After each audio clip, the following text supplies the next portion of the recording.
I grew up in France. I spoke English with my mom as a kid and French with my dad.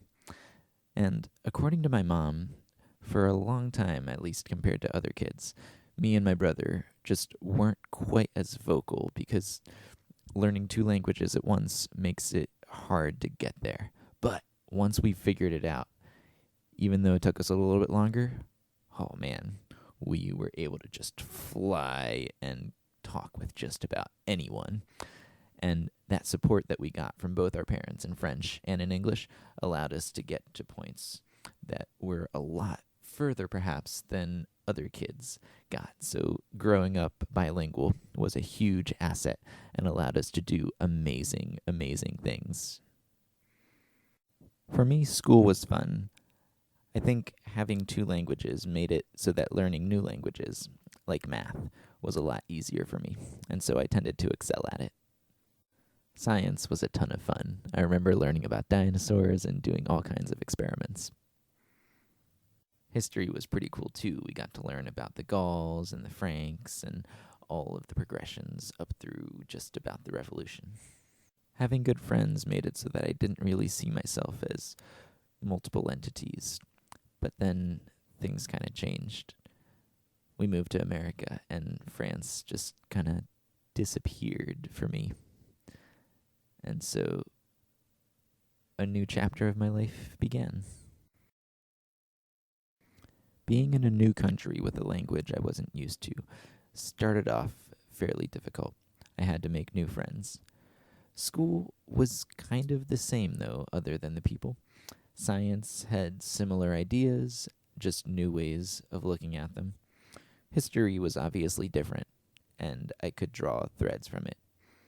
The challenging thing, though, was that even though my math skills were better than a lot of my classmates, because all of my mental math was done in French, I had to convert from English to French and then back to English, and that usually made me slower whenever we were doing things orally. The combination of all these skills and practices that I've been getting over time have led to really wonderful and new uses of each of them, and in the end, great relationships and laughter. So this brings me to today. How can I help my multilingual students succeed better in our coursework? If I see them and try to get them to where I think they should be, and I forget just how hard it is, then obviously they're going to fail. And if I look at them with the perspective of, oh man, these are the worst absolute slackers that I've ever seen, they don't even know how to process this, then I'm losing out on a lot. And I'll just keep watching them fail. Instead, if I have the realization that they need a little bit of scaffolding, a little bit of hand-holding just at the start, then they'll be a lot more successful in their endeavors. They'll actually be able to succeed with the content. And once I get them to that point, they can start helping each other out and be more successful without me and actually want to be learning the material, want to be practicing the material on their own. And then when they see their friends, they come automatically to help and do less and less helping and get better and better with it and end up real successful. And you see, when we remember to look at these kids from an assets-based perspective, it turns out they already know a lot and have a lot to offer us. Knowing these things about myself, now I can start becoming an advocate when other teachers perhaps need a hand.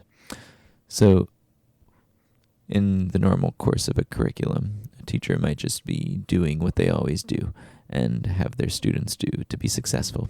And that might work great for some. But with different learners of different styles, especially multi-language learners, they might not have everything they need. So when that's the case, I need to step in and share what I've learned.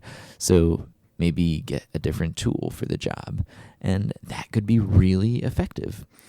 And so see how that might be successful for them.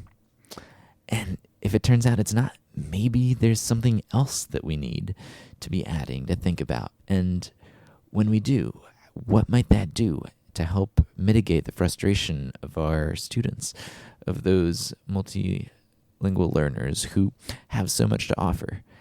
Can we give them a couple more resources to make them really successful, that with just a little help, maybe they can do it?